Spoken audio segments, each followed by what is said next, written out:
High guys, welcome back to সিনেশের মতো। কি অবস্থা সবার? তো আমি বেশ কিছুদিন ভিডিও নিয়ে আপনাদের সামনে আসতে পারি নাই, কারণ ব্যক্তিগত একটা ট্যুরে আমি ঢাকার বাইরে ছিলাম, সুনামগঞ্জ সিলেটে ছিলাম আর হাওড়ে।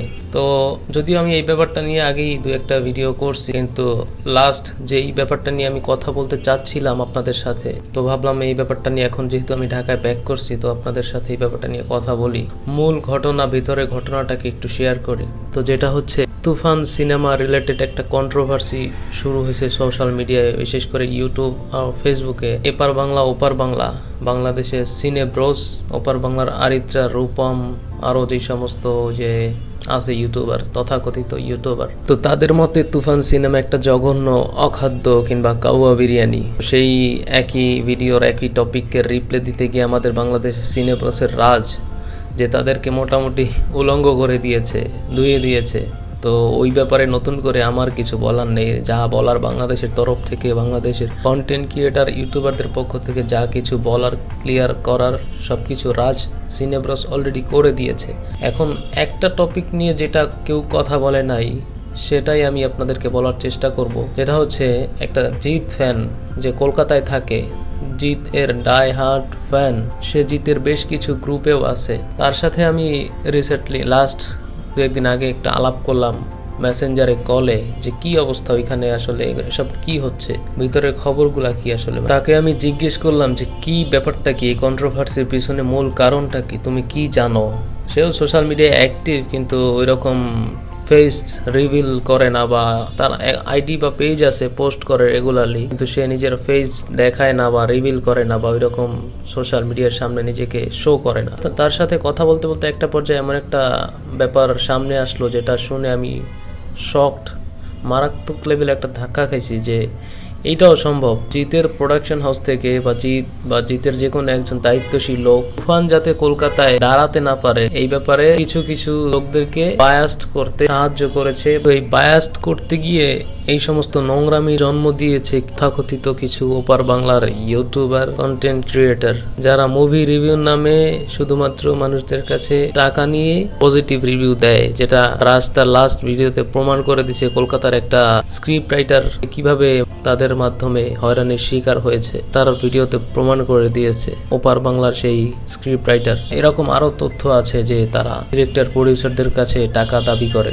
মূল কথায় আসি, জিতের প্রোডাকশন হাউস থেকে কলকাতায় শাকিব খানের মুভিকে দাঁড়াতে না দেওয়ার সুযোগ দেওয়ার যে কারণ হতে পারে, সেটা হচ্ছে ওয়েস্ট বেঙ্গল বা কলকাতায় কন্টেন্ট নির্ভর যে সমস্ত সিনেমা, সেখানে কন্টেন্ট নির্ভর যে সমস্ত সিনেমা আছে, যেই সমস্ত সিনেমা কন্টেন্ট নির্ভর হয়, একটু ভালো গল্পের বা মানুষ দেখতে চায়, ভালো ব্যবসা করে, সেখানে এদের কম্পিটিটর কেউ নাই ওপার বাংলায়, কলকাতায়।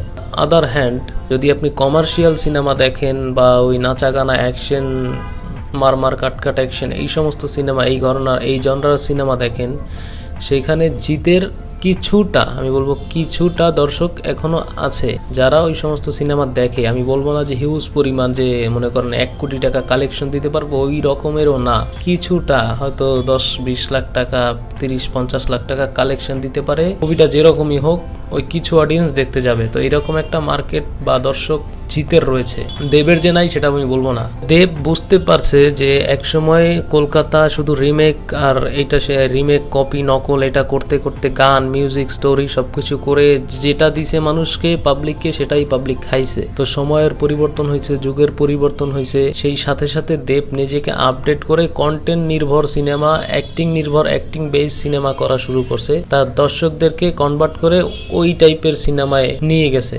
কিন্তু জিৎ এখনো ওই টাইপের সিনেমা করে যাচ্ছে, কমার্শিয়াল অ্যাকশন, গান, নাচা গানা, এই টাইপের সিনেমা জিৎ এখনো করে যাচ্ছে। যদিও তার লাস্ট বুমেরাং সিনেমাটা 5-7-8% একটু আলাদা টাইপ ছিল, ভাইব ছিল, যে গল্প নির্ভর, সেজন্যই মাল্টিপ্লেক্সে ওখানে একটু ভালো কালেকশন করছে। যেহেতু জিৎ কিংবা তার প্রোডাকশন হাউস জানে যে এমনিতেই বলিউডে 3 খান 4 খানের দাপটে অন্য নায়করা দাঁড়াতে পারতেছে না, তারপরে শাকিব খান বাংলাদেশে, যার সিনেমা হলে মুক্তি পেলে পাবলিক হুমড়ি খেয়ে পড়ে।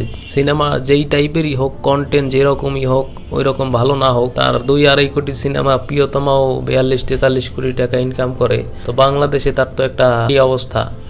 তো সেই শাকিব খান যদি আবার বাংলায় কলকাতায় একটা কমার্শিয়াল সিনেমাকে হিট করে বের করে নিয়ে যায়, তো আমাদের কি হবে? জিৎ কিংবা তার প্রোডাকশন হাউসের চিন্তা ভাবনা হয়তো এরকমই ছিল, যার কারণে একটা ইউটিউবার বুমেরাঙের প্রমোশনে যখন তাকে প্রশ্ন করে শাকিব খানের সিনেমা কলকাতায় মুক্তি পাচ্ছে, তুমি কি চাপ অনুভব করবে নাকি তাকে স্বাগত জানাবে? সে অনেকটা অ্যাটিটিউড ভাব, মানে তোয়াক্কাই করি না, I don't care this kind of shit like. তো ওই ইন্টারভিউর প্রশ্নের উত্তরটাই কিন্তু যে তার ভিতরে জেলাসি বা এরকম একটা হিংসাত্মক মনোভাব কাজ করতেছে, ওই উত্তরটাই বোঝা গেছে। দেব কিন্তু টুইট করে তুফান এবং শাকিব খান রিলেটেড তুফান এন্টার টিমকে ওয়েলকাম জানাইছে। জিৎ সেটা করে নাই, উল্টো তার ফ্যান্সরা একটা নোংরামি শুরু করে দিছে সোশ্যাল মিডিয়ায়। যদি আমরা খুব ভালো করেই জানি, অনুমান করতে পারি, আমি সেই কলকাতার জিৎ হার্ডকোর জিৎ ফ্যানের সাথে কথা বলে বুঝতে পারছি যেটা ভিতর থেকে কলকাঠি নাড়া হয়েছে। জিতের প্রোডাকশন হাউস কিংবা যারা ফ্যান গ্রুপটা জিতের কন্ট্রোল করে ওইখানে তাদেরকে এরকম একটা মেসেজ দেওয়া হয়েছে যে কোনোভাবেই তুফানকে কলকাতায় দাঁড়াতে দেয়া যাবে না। অপপ্রচার, নেগেটিভ প্রচারণা যা করতে পারো করো, বাস কথা একটাই, তুফানকে ভালো ব্যবসা করে কলকাতা থেকে বের হতে দেওয়া যাবে না। তো এই যদি হয় একটা দেশের সুপারস্টার, আর সেইখান থেকেই শুরু হয়েছে নেগেটিভিটি, যার জন্য আপনারা খেয়াল করে দেখবেন তুফানের যখন প্রমোশন, টিজার, ট্রেলার, গান আসে, তখন কিন্তু ওয়েস্ট বেঙ্গল কলকাতার ইউটিউবাররা কিন্তু এরকম নেগেটিভ প্রচারণা করে নাই। কিন্তু যখন বাংলাদেশে হিউজ পরিমাণে ব্যবসা করার পরে তাদের মাথা খারাপ হয়ে গেছে যে এই ছবি যদি কলকাতায় মুক্তি পেয়ে হিউজ পরিমাণ বিজনেস করে বের হয়ে যায়, তাহলে তা আমাদের মার্কেটটা একদমই ডাউন হয়ে যাবে। যাও মানুষ দেখে, যাও প্রডিউসারের মাঝে মাঝে নক করে, সেটাও বন্ধ হয়ে যাবে, সব শাকিব খানের দিকেই জুটবে। এমনিতেই তো SBF, sky movie, Surinder films Shakib খানের পিছিয়ে ঘুরঘুর করতেছে। এরপরে যদি কলকাতায় তার সিনেমা এরকম হিউজ পরিমাণে ব্যবসা করে বের হয়ে যায় তুফান, তাহলে তো টেকনিশিয়ান, আর্টিস্ট, সিঙ্গার কেউই আর আমাদেরকে ওই রকম পাত্তা দিবে না, ওই দিয়ে তারপরে শাকিব খানের পিছনে ঘুরবে। দেব যেহেতু এই ব্যাপারটা ভাবে নাই, কারণ সে কন্টেন্ট নির্ভর সিনেমা করে। সেই মনিউ ম্যান, সেই মনিউ। ফ্যান্সরা আপনাকে সুপারস্টার, ভগবান, এইটা সেটা কত কিছুর সাথে তুলনা করে। আপনার কিছু ফ্যান্স আর আপনাদের এই কলকাঠি নাড়ার কারণে তুফান কলকাতায় ভালো ব্যবসা করতে পারে নাই। এখন বাংলাদেশের যারা শাকিব খানের ফ্যান্স বা নর্মাল নিউট্রাল অডিয়েন্স, তারা বলতেছে যে কলকাতার, ওয়েস্ট বেঙ্গলের মুভি বাংলাদেশে আসতে দাও। দিন শেষে ক্ষতিটা তো আপনাদেরই হলো। শাকিব খানের কিছুই যায় আসে না কলকাতায় তার সিনেমা হিট হোক, ব্লকবাস্টার হোক কিংবা ফ্লপ হোক, কিচ্ছু যায় আসে না। কারণ বাংলাদেশে 20 কোটি মানুষের দেশ, ওভারসিজ মার্কেট আছে 20টা প্লাস দেশে তুফান রিলিজ হয়েছে, হিউজ পরিমাণে বিজনেস করতেছে। বাংলাদেশে তো অলরেডি অতীতের সব রেকর্ড ব্রেক করে ফেলছে। আপনাদের ওয়েস্ট বেঙ্গলে কি সেটা সম্ভব? মার্কেটটা আপনাদের দরকার ছিল, বাংলাদেশ কিংবা বাংলাদেশের দর্শকদের ওভারসিজ মার্কেট। বাংলাদেশের ওয়েস্ট বেঙ্গল মার্কেট দরকার নাই। জন্যই বলে ভাবিয়া করিও কাজ, করিয়া ভাবিও না। দিন শেষে লসটা আপনাদেরই হলো, নোকসানটা আপনাদেরই হলো। বাংলাদেশের কিচ্ছু যায় আসে না বাংলাদেশের মুভির, কারণ বাংলাদেশের নিজস্ব অডিয়েন্স আছে, এখানে 20 কোটি মানুষের ওভারসিজ মার্কেট আছে, ছড়িয়ে ছিটিয়ে আছে বিভিন্ন দেশে বাংলাদেশি মানুষ, বাঙালি কমিউনিটি, যেটা আপনারা নিজ চোখেই দেখলেন। প্রিয়তমা, তুফান, সুরঙ্গ, হাওয়া, পরাণ, আয়নাবাজি, হিউজ পরিমাণ টাকা ওভারসিজ থেকে বিজনেস করে আসছে। তো এরকম ভুলভাল সিদ্ধান্ত নেওয়ার আগে পরবর্তীতে 2 বার ভাববেন। আর যা করার তো করেই ফেলছেন অলরেডি। আপনাদের সিনেমা বাংলাদেশে রিলিজ হলে মুখ থুবড়ে পড়বে, অপেক্ষা করেন সেটার জন্য। যাই হোক, এই ছিল আমার এই ব্যাপারটা নিয়ে, এই কন্ট্রোভার্সি নিয়ে আমার মতামত। দেখা হচ্ছে পরবর্তী ভিডিওতে। Till then take care, bye, don't forget to subscribe cine Suman.